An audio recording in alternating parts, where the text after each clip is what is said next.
Good evening, visitors. Welcome to the Australian War Memorial's Last Post ceremony.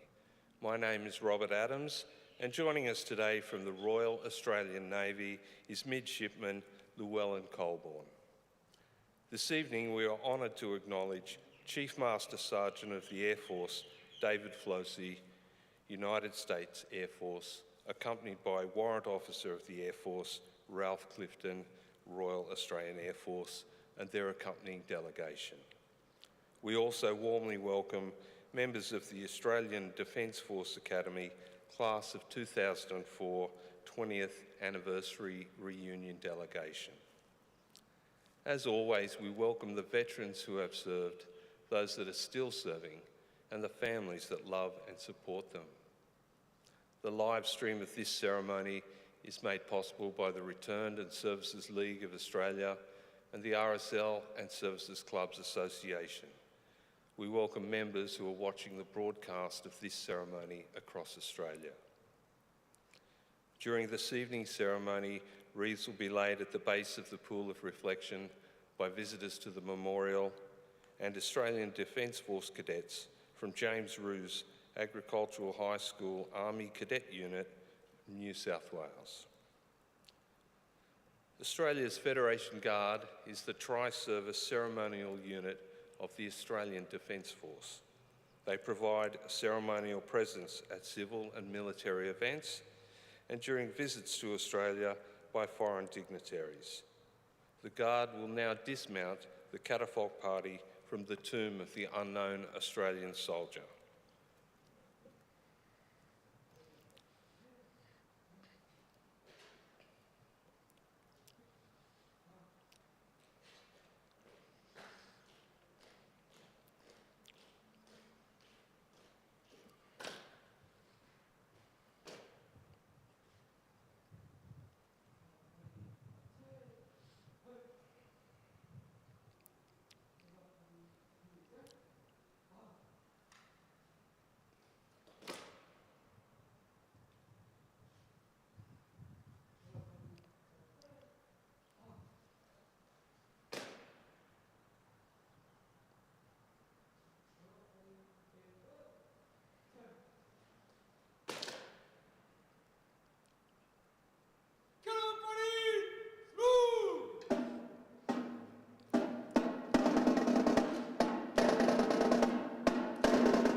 If you are able, I now invite you to please stand and join in singing the national anthem.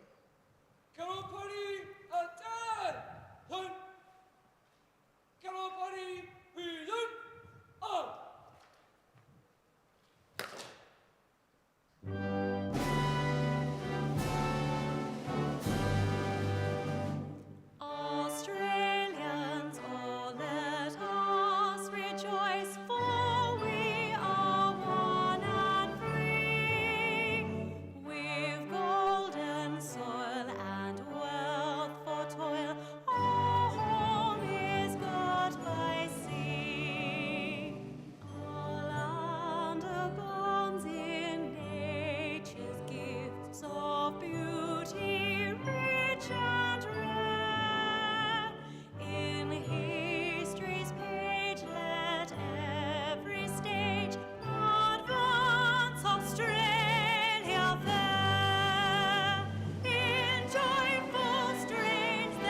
Visitors who are able to be seated, you may now do so.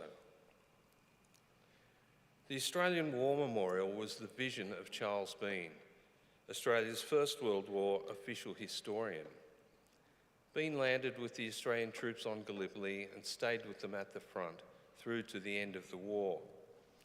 The idea of this national memorial and museum came to him at Pozières, France, in the depths of the bloody fighting of 1916.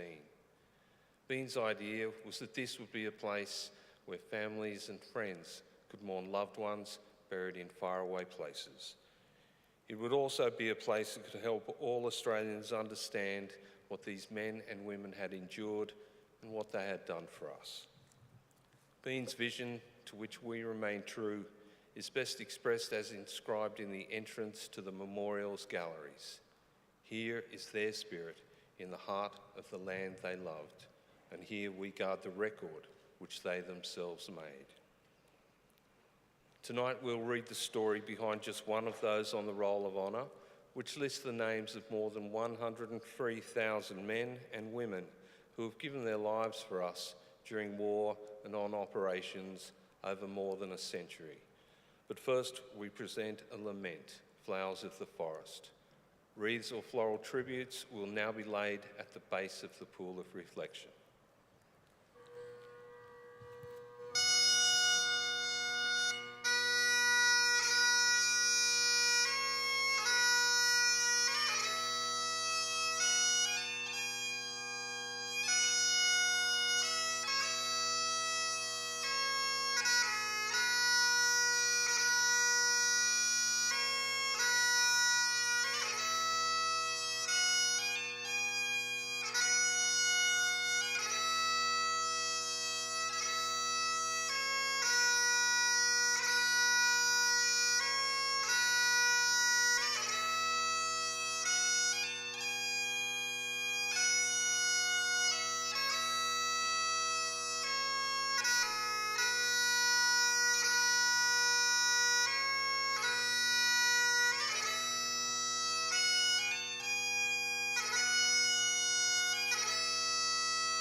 Today we remember and pay tribute to Private Leslie Joseph Allen.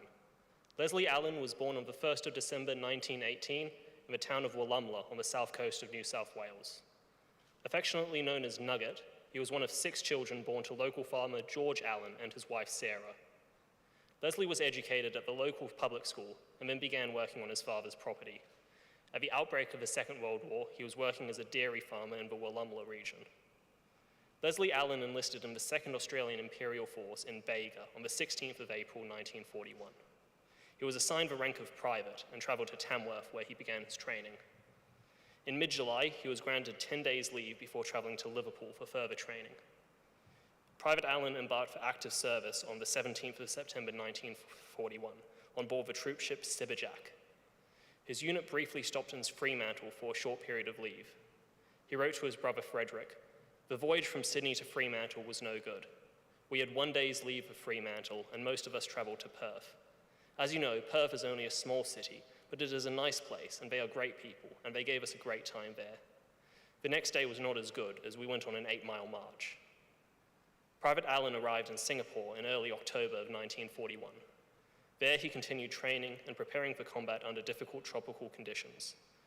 He joined the ranks of the 2nd 18th Battalion in December, just days before war with Japan was declared. Soon he was sent to hospital, suffering from blood poisoning from an injury on his ankle. He wrote to his brother, "I have been to Singapore twice on leave since I last wrote to you. There's no such thing as ration cigarettes here, but that is all we can get since we have been at our battle stations. I'm writing from hospital where I've been with blood poisoning. It is looking much better now, and I hope to be back with the boys soon. I suppose you know the war is on over here now. Japan got in first again. The boys are all happy and ready for whatever may come their way. Well, we know where we stand. We have to do what we have to do. From what I have seen of the Australian troops over here, I think they will put up a good show." The situation in the Pacific rapidly deteriorated after a series of Japanese victories in the area left Allied units on the defensive. Out of hospital, Private Allen joined his unit in Malaya, where they were preparing defenses in anticipation of attack. They remained on high alert throughout December, but by mid-January were forced to withdraw south towards the town of Jamalawang. Private Allen took part in his first major action of the war later that month, when his unit ambushed the advancing Japanese infantry at Nithsdale Estate on the 27th of January 1942. The attack took the enemy entirely by surprise, allowing Allen's unit to inflict heavy casualties.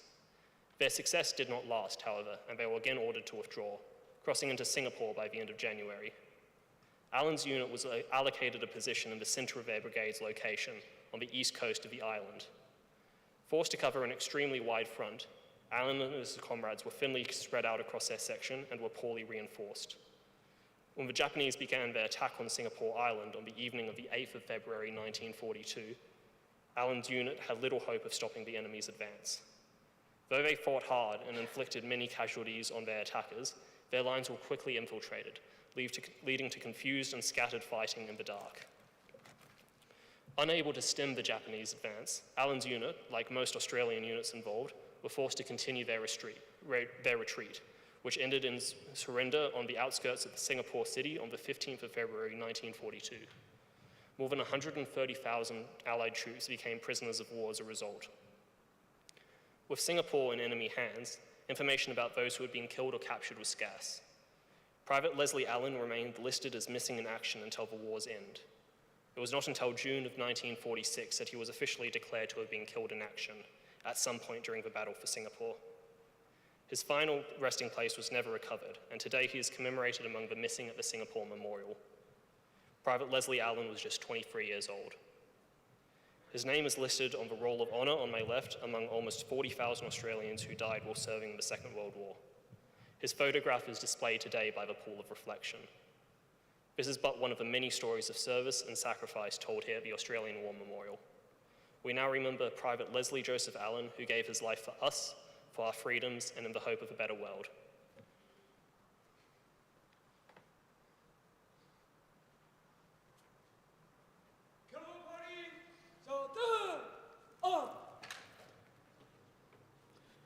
Please stand for the reading of the ode and the sounding of the last post.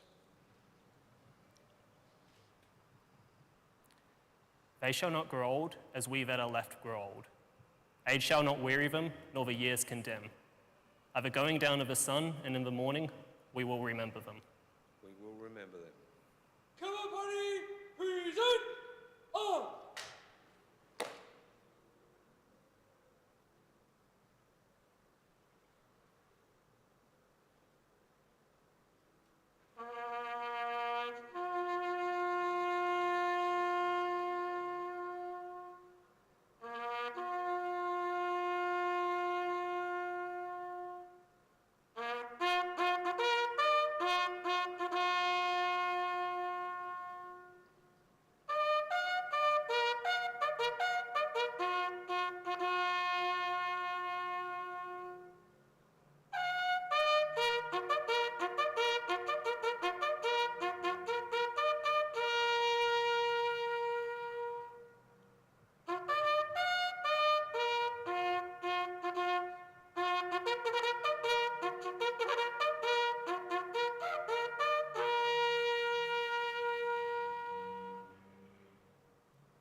lest we forget.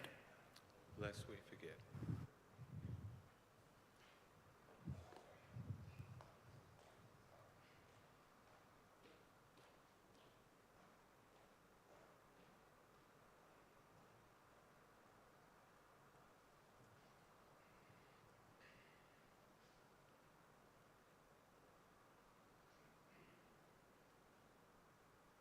Come on, buddy! In one, time! Come on, buddy! Quick! March!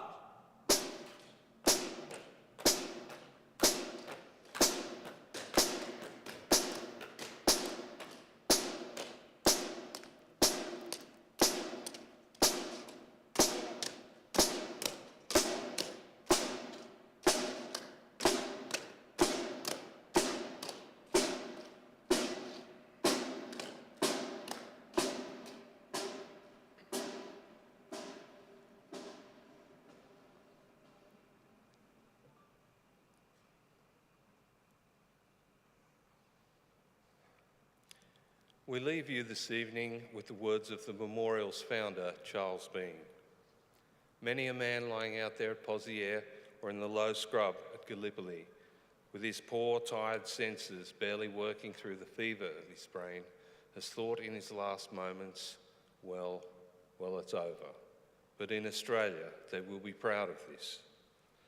Ladies and gentlemen, girls and boys, that concludes the last post ceremony. On behalf of the Director, staff and volunteers, thank you for visiting the Australian War Memorial today and for your continued support during the memorial's development project. We wish you all a very pleasant evening. Thank you.